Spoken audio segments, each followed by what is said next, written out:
Going on, fam? Just getting suited up for tonight's special, which is chicken enchiladas. The secret on this and the whole reason we're doing the video is for the sauce. The sauce is the secret, and there's lots of secrets in the sauce. So, I've had this recipe for a long time, several years. I've used it, I've done it over and over again. And, I've had this planned kind of out. I bought 2 chickens at Sam's Club several weeks ago, and I put one in the crock pot that made tons of broth. When I have extra chicken broth, I'm always trying to figure out what I'm going to do with it. So first batch ended up not doing the enchiladas like I thought. Hi Scott, hi Aunt Karen. But I have my chicken, number 2, it's in the crock pot right now, and first of all, background information, I'm on a diet. I am trying to lose weight. I'm actually in a competition right now. First to 20 pounds wins, and today is day 2, and I'm hungry. And on top of me being hungry, I got this chicken going in the crock pot. So it's smelling up my whole house. Ooh, don't want to fog up the camera. But I'm telling you guys, this broth is rich. And it makes my kitchen smell amazing, and I am hungry. First of all, I haven't been eating because of this diet, and now I'm hungry because I've been smelling food. Anyways, time for me to strain the chicken. It'll give me a chance to let this chicken kind of cool down while I have the broth going. And we'll make the sauce. Then we'll be able to pull the chicken and get the rest of the enchiladas going. So, I didn't prep. This is the full-fledged. I mean, you guys might not want to stick with me for this whole thing. You can fast forward it later, but this is going to be a little process. I did not pull my tools out in advance, but you just coming along for the ride. So, I am going to see if I can get a good angle for you on this camera. I'm just going to dump the chicken broth into this.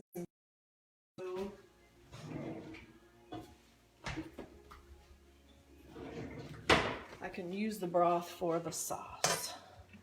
Then, like I said, the chicken itself can be cooling down while I get the sauce going. Yes, yes, yes. I'm gonna have more leftovers as well. So, if anybody has any fabulous ideas of what you think I should do next with all this extra chicken broth I'm gonna have, I'll do some suggestions from you guys. So, now we got this wonderful broth. Are you seeing that? Oh my Lord, it's rich. It's been going since around 9 o'clock this morning. It's going to be fabulous. I am going to pull my cast iron from the oven. Go ahead and start heating it up. This sauce, I'm telling you, the secret's in the sauce, and there's lots of secrets in the sauce. So this hot chicken broth, I'm going to move over here. And like I said, I have done this recipe several times, but I always like to reference my little cheat sheet. I'm going to grab some flour. I'm making a roux. So a little bit of oil and some flour to get my roux going. There's actually one ingredient I'm missing I don't have in the house. I used the last today was onions, fresh onions. So it does call for, I got it pulled up. I'll share a link to the recipe with you guys here in a bit. But this does call for a cup of fresh diced onions. That's not happening, but I do have fresh garlic that I'll be popping in here. And this recipe calls for a ton of garlic. It wants me to put in 3 tablespoons of garlic, but before we get there, I'm going to make my roux. So I'm going to go grab my flour that I got from the farmer's stand and go ahead and get that toasting before I add my broth and my spices. 1 minute.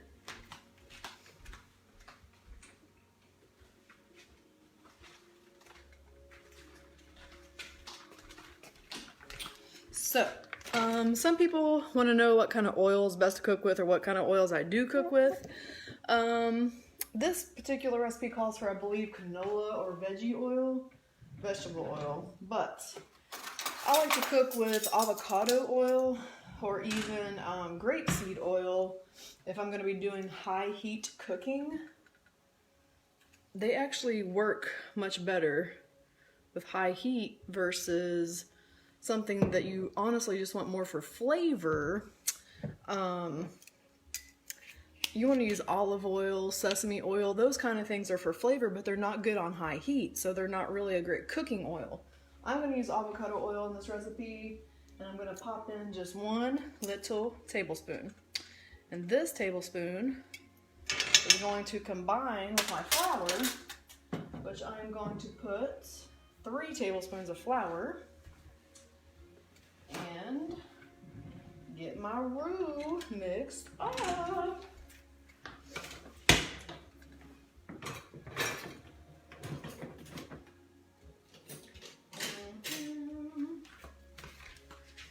It's about roux time here. And a little mini whisk, and I can't find it. I have to go to the Big Daddy whisk. All right, so my oil's heated up. Gonna go ahead and add my 3 tablespoons of flour. Wipe out this so it don't be dripping around. This flour came from a farmer stand right up the street. I actually took a walk. This was a few weeks ago to go get it. You know, if you're gonna stock up on flour, you might as well get exercise while you're doing it. So here we go. 3 tablespoons. You guys hear the sizzle? I'm not sure about the angle. I think you can kind of see this. We've got 3 even tablespoons there. Just gonna blend this around a little bit. I think you can really see it. Okay. So here we are. Let me get this little light going.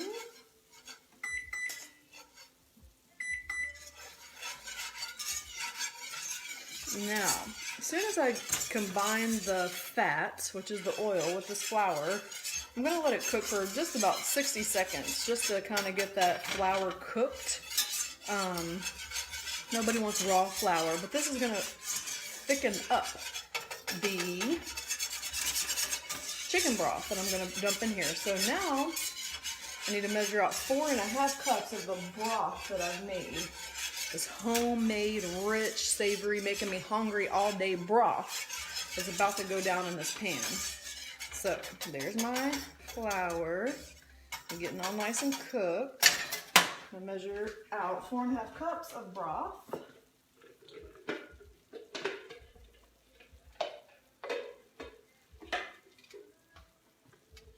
Like I said, I'm making this enchilada sauce tonight. I usually have a little bit left over after I make it.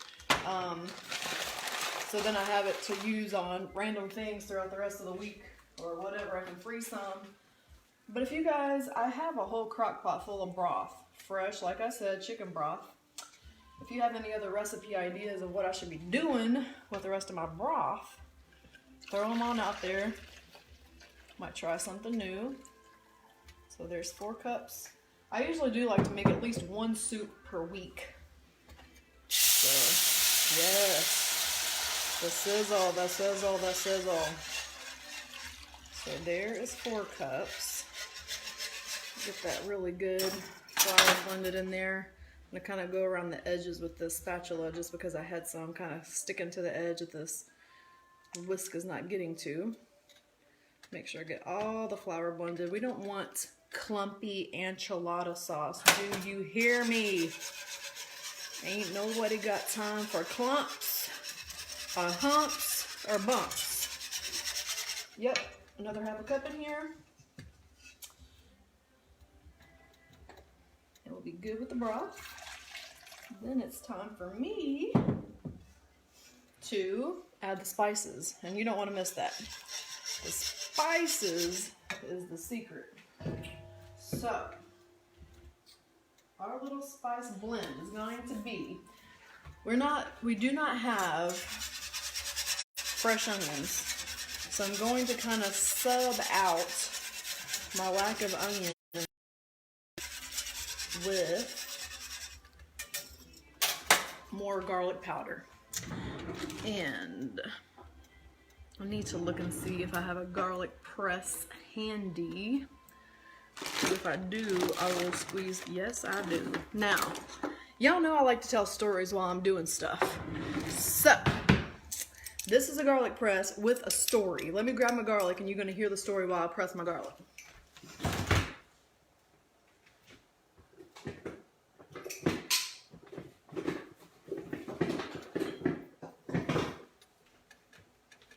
So I got organic garlic, and I know that my boyfriend bought me this, or just bought it while he was here last time, because he is all about garlic. And he loves garlic and he loves it to be organic. And he swears that it's not as smelly, or it doesn't make you as smelly if it's organic. So anyhow, I'm going to be using his garlic tonight. And the story about the garlic press. I was living in Maui several years ago, and I moved there with a few suitcases that honestly didn't have much to my name, and I had an opportunity. I'm going to go ahead and turn this down low because I don't want this to cook too much while I'm not able to really stir it. But it can continue to simmer because the longer it cooks, the thicker that flour is going to really make the broth. But I want to get my spices and everything in there too. So, I found an unfurnished cottage after I'd lived there for a little over a year and a half. My first places were actually furnished, so I didn't have to worry about anything, but I found a spot that was unfurnished, and I knew, like, okay, I'm going to be going from literally having nothing to having to furnish a whole house, but I was ready to have this new space, and I was excited about it, and just figured, okay, as I need stuff, I'll get it. But I mean, it was going to be everything. Like, I had to get furniture, I had to get dishes, I had to get cookware, all that. So, you know, peeling garlic is a process. That's why I typically use the jar kind. But this will be nice and fresh. So, little by little, all the stuff getting came together.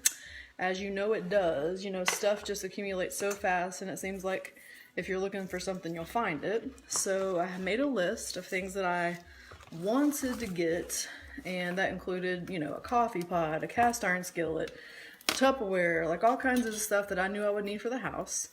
And through going to thrift stores and just having random friends call me and ask me, like, what can they help me? Can they give me stuff? Like, literally, nobody even knew, like, the big stuff. Like, I had a friend call me. I knew I needed a bed, and she was like, hey, I'm trying to get rid of a queen-size mattress. Do you know anybody who needs it? I'm like, me. So she's like, well, just come pick it up. I'm trying to get rid of it. And I was like, well, I'm moving in next week, but I don't have a truck to pick it up. She's like, oh, I got the truck. Just come trade me cars and you can have my truck. So I'm like, oh my Lord, these people. So the Lord just had me in the palm of his hand, taking care of all the details. So I had the bed, I had the dishes, I had the whatever, and whatevers that I needed. A grill, someone just offered to give me a grill, like all kinds of stuff. So the only thing, honestly, like, I made a list, so I was intentional, I knew what I wanted. And the moving day came, and I stopped by a yard sale. I think there was like a cast iron skillet was like one of the few things left on my list. There was a cast iron at the yard sale, picked that up. So when I moved in, walked in the door, there literally was one thing left on my list that I hadn't found or picked up before my moving day. And that was a garlic press. Like, dude, like, that's that important. I'm sure anybody could live without a garlic press. But it was on my list of things that I was looking for and wanted, so this is the special part. It was insane. Like, it really blew my mind and made me feel like God has got me taken care of, even the details. So I walked in the house, and their previous tenant had left me a nice little note and a candle. And when I looked inside of the drawer in the kitchen to unpack my things, there was this garlic press. I swear to God, this garlic press is, I don't even know how many years old now. I've had it ever since that day, but I was like, are you serious? I mean, I needed a bed, I needed a dresser, I needed dishes, I needed cups, I needed silverware, and of all the silly things left that I didn't have that I needed, God hooked me up with a garlic press. Now tell me that is not a testimony.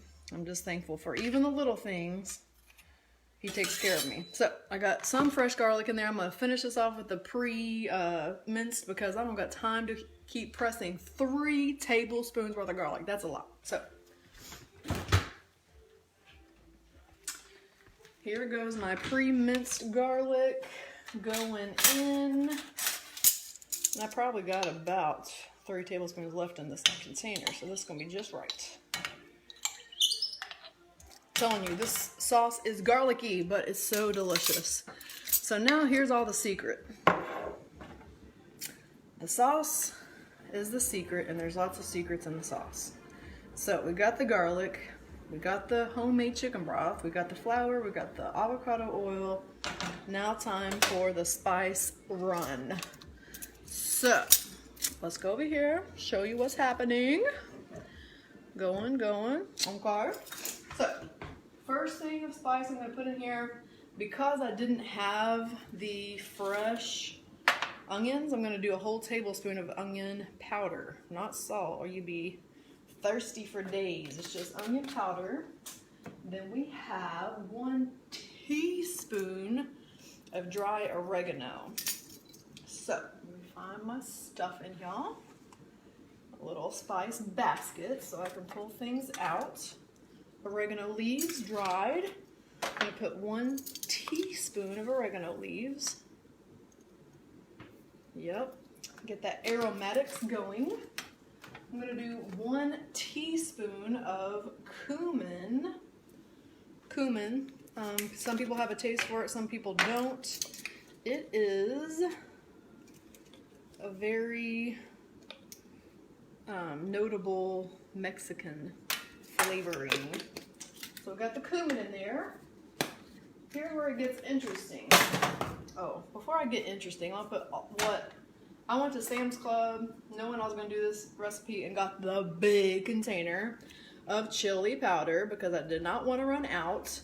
This recipe calls for 5 tablespoons of chili powder. So, continuing to mix this around. Smelling that garlic, smelling the oregano now. And I'm going to get 5 tablespoons of chili powder in here. And there's actually different kinds of chili powder. There's dark, there's light. This is just the traditional. It's nothing, you know, nothing notable different about this one. So 1, and these are kind of heaping, so I'll be careful. 2, 3, 4, and 5. Okay. So, chicken broth, garlic, and chili powder. Major ingredients and notes. Lots of enchilada sauce calls for tomatoes. This one does not. It does not have tomatoes. It does not have tomato paste. But I'm telling you, getting this chili powder in here, that chicken broth and these garlic, oregano, I'm telling you, it's already smelling so good. Now here's where it gets fun. These are ingredients y'all would not suspect. Next, we're going into cinnamon. Yes, getting levels of flavor up in this sauce. So we got the spice, we got the savoriness of the garlic. Now we get in here to a little bite of cinnamon. And people don't know, they can't put their finger on it.